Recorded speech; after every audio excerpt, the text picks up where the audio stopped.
A-level විභාගය එහෙම නැත්නම් අපසු උසස් පෙළ විභාගය කියලා කියන්නේ ඔයා හරියටම හිතලා හොඳටම තියන්න ඕන ස්ටෙප් එකක් තමන්ගේ ජීවිතේ. මොකද මෙතනින් එහාට ඔයාගේ අනාගතය තීරණය වෙනවා. එහෙම තැනකදී ඔයා ව්‍යාපාර අධ්‍යයනය එහෙම නැත්නම් BS වගේ උසස් පෙළ අධ්‍යාපනය වෙනුවෙන් තෝරගෙන ඉන්නවා නම් ඔයාට හොඳම අධ්‍යාපන පසුබිමක් එක්ක හොඳම අධ්‍යාපනයක් ලබා ගන්න පුළුවන් ගුරුවරයෙක් හඳුන්වා දෙන්නයි මම මේ වෙලාවේ සූදානම් වෙන්නේ. ඔහු කොළඹ ආනන්ද විද්‍යාලයෙන් අධ්‍යාපනය හදාරලා මේ අපි කතා බහ කරන සාධන ආයතනයටත් ක්ලාස් ඇවිල්ලා එතනින් එහාට කැලණිය විශ්වවිද්‍යාලයෙන් මූල්‍ය කළමනාකරන උපාධිය ලබාගෙන දැන් තමන්ගේ දැනුම දරුවන්ට බෙදා දෙන ආදරණීය ගුරුතුමෙක්. එතුමා චතුරංග අමරසූරිය සර්. සායිබෝන්. ආයිබෝන්. චතුරංග සර් කොහොමද දකින්නේ මේ උසස් පෙළ විභාගයට දරුවන් සූදානම් කරන විවිධ ක්‍රමවේද අපි දකිනවා සමාජයේ විවිධ ගුරුවරු ඉන්නවා. ඇත්තටම දරුවන්ව තේරුම් ගන්න කොහොමද දරුවන්ට උගන්වන්න ඕනේ? ඔව් නිමේෂ් ඇත්තටම ඔයා අහපු ප්‍රශ්නෙට මට දෙන්න තියෙන මෙහෙම සරල උත්තරයක්. ඇත්තටම දැන් A level කරන්නේ මොකටද කියන එක ළමයා මුලින්ම දැනගන්න අවශ්‍යයි. ළමයා ඇත්තටම A level කරන්නේ යුනිවර්සිටි යන්න බලාගෙන. ඔයාගේ උසස් අධ්‍යාපනයක් වෙනුවෙන් තව නොලෙජ් එකක් ලබා ගන්න. ඉතින් අපේ එකම අරමුණ තමයි වෙන්න ඕනේ එයාට කැම්පස් යන්න අවශ්‍ය නම් ඒ කැම්පස් යන්න අවශ්‍ය මානසික මට්ටම දැනුම් මට්ටම සකස් කරන එක. හොඳයි. දැන් එහෙම අධ්‍යාපනයක් ලබා දෙන චතුරංග අමරසූරිය සර් කෙටි කාලයක් තුළ අපි දකිනවා විශාල ප්‍රතිඵල ප්‍රමාණයකට යනවා. සාපේක්ෂව කෙටි කාලයක් තුළ ලොකු ප්‍රතිඵලයක් වාර්තා කරනවා. මොකක්ද ඇත්තටම මේක ඇතුළේ තිබ්බ රහස? ඔව් දැන් අපේ සාමාන්‍ය 20යි 24 A level batch එක අපි හිතුවටත් වඩා හොඳ ප්‍රතිශතයක් ඒ සාමාර්ථ ගන්නවා යුනිවර්සිටි සිලෙක්ට් වෙනවා. ඇත්තට මේක මගේත් සතුටට ගොඩක් කරුණක්. ඒකෙදි මං බොහෝ විට අපි යූස් කරන්නේ අපේ පන්තියේ සමස්ත ප්‍රෝග්‍රෑම් එක. ඒ කියන්නේ ඉගෙනවීම, ටියුට් ලබා දීම, ඒවා රිවිෂන් කිරීම, එයාලට අවශ්‍ය පේපර් බෑග්ග්‍රවුන්ඩ් එක සරලවම කිව්වොත් අපේ BS ප්‍රෝග්‍රෑම් එක. ව්‍යාපාර අධ්‍යයනය විෂයක් වශයෙන් තෝරගන්න දරුවෙක් තමන්ගේ උසස් අධ්‍යාපනය වෙනුවෙන් උසස් පෙළට මොනවද තියෙන අවස්ථා ලෝකයේ ඇතුළේ? මේ විෂය ඇතුලේ ළමයින්ට අපි උගන්වනවා ව්‍යාපාර සංකල්ප. ඊට පස්සේ ව්‍යවසායකත්වය. ඊට පස්සේ ව්‍යාපාරවලට සපෝට් කරන සපෝටිං සර්විසස්. සාමාන්‍යයෙන් ලොකු වෙලා කරන්න පුළුවන් බිස්නස් පැති ගොඩක්. ස්පෙෂලි මම කිව්වොත් එහෙම ඉම්පෝර්ට් ට්‍රේඩ්, එක්ස්පෝර්ට් ට්‍රේඩ් ඒ වගේ දේවල් මේක උගන්වනවා. ඊට අමතරව මේ අපේ විෂය තුළ ලොකු පරාසයක් තියෙනවා මැනේජ්මන්ට්. මැනේජ්මන්ට් කිව්වහම marketing, HRM, finance, information technology ඒ වගේ ලොකු පරාසයක් අපි ආවරණය කරනවා. ඒක තුළ මේ දරුවන්ට යන්න පුළුවන් ශේෂ්ත්‍ර ගොඩක් තියෙනවා. සරලවම කිව්වොත් කොමර්ස් කරන ළමයි ගොඩක් බලාපොරොත්තු වෙන්නේ මැනේජ්මන්ට් ෆැකල්ටි එකට යන්න. ඉතින් මැනේජ්මන්ට් ෆැකල්ටියට යන්න අවශ්‍ය නොලෙජ් එක තියෙන්නේ අපේ බිස්නස් ස්ටඩීස් විෂය ඇතුලේ.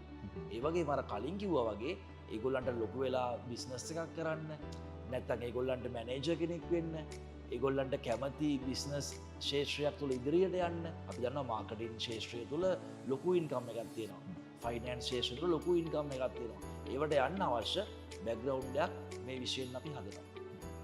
දැන් දරුවෝ කරන චෝදනාවක් තමයි අපි කොච්චර පාඩම් කරත් මතක හිටින්නේ නැහැ. අපි ලෙක්චර්ස් වලට යනවා, අපි පාඩම් කරනවා, හැබැයි මතක හිටින්නේ නැහැ. මේක හරි අමාරුයි. A level ගොඩ දාගන්න එක හරි අමාරුයි. ළමයි ගොඩක් කරන චෝදනාවක්. අපිට ටයිම් එක මැනේජ් කරගන්න බෑ. චතුරංග සර්ගේ ක්ලාස් එක ඇතුලේ ඒවට මොනවා හරි උපක්‍රම ටිකක් මනෝවිද්‍යාත්මකව කුමක් හෝ ක්‍රමයකින් දරුවන්ට එකතු කරනවද කොහොමද? ඔයාගේ රහස? ඔව් ඒක ඇත්තටම හොඳ ප්‍රශ්නයක් නිමේෂ්. A level කරන A level business studies කරන ළමයි හිතන් ඉන්න ප්‍රධාන දෙයක් තියෙනවා මේක මේ කටපාඩම් කරලා ගොඩ දාන්න පුළුවන් කියලා. ඇත්තට එහෙම කටපාඩම් කරන්න පුළුවන් කාලයක් තිබ්බා. මම A level ලියන කාලේ business studies කටපාඩම් කරන විෂයක්. හැබැයි පසුගිය අවුරුදු කිහිපයක A level papers ටික එන විදිහට දැන් අපි කරපු හොඳ අධ්‍යයනයක් තියෙනවා. එහෙම කටපාඩම් කළා එයාට ගන්න ලකුණු ගොඩක් ප්‍රමාණයක් නැහැ. ඒක ඉතාලම පොඩි ප්‍රමාණයක්. එනි ක්‍රමවේදත් අප්ඩේට් වෙලා තියෙනවා නේද? ඔව් ඒ ක්‍රමවේද අප්ඩේට් වෙලා තියෙනවා විශේෂ. ඒ නිසා කිසියම් දරුවෙක් හිතනවා නම් මේක මේ කටපාඩමින් කරන්න පුළුවන් කියලා දැන් මොකද ලෝකේ කටපාඩම කියන එක වැලිඩ් නැහැ. අද ලෝකෙ ගොඩක් දියුණුයි. ටිකක් කර තියෙන අපේ රටේ තමයි. ඔව් ටිකක් කර තියෙන අපේ රටේ තමයි.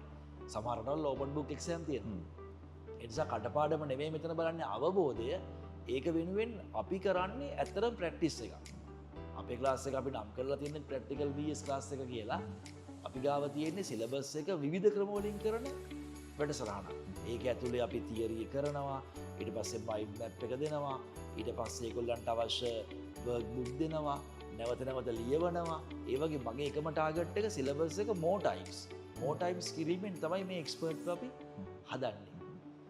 ප්‍රැක්ටිකල් ඔබට BS ව්‍යාපාර අධ්‍යයනය ගැන දැනුම ලබා දෙන හොඳම ක්ලාස් එක තමයි චතුරංගසව සම්බන්ධ කරගන්න ඕනේ.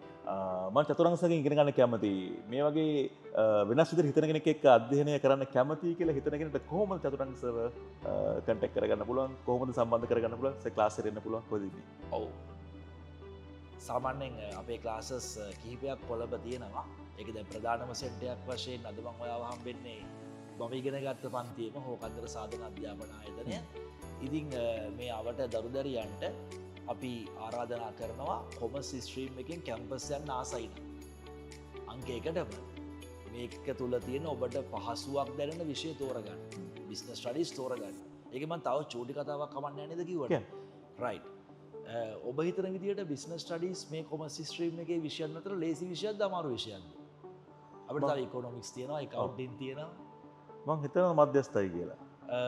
හොඳ පොයින්ට් එකක්. පසුගිය අවුරුදු කිහිපයක A level ප්‍රතිඵල බලනකොට නිමේෂ් accounting ඒ percentage එක 16% උඩ තියෙනවා. ඒ percentage එක. economics ඒ percentage එක තියෙන්නේ 12% උඩ. business ඒ percentage එක කියන්නේ 9-10 අතර. ඒක හොඳ පොයින්ට් එකක් අපිට. ඒ කියන්නේ ළමයි යන්නේ වැරදි මාවතට.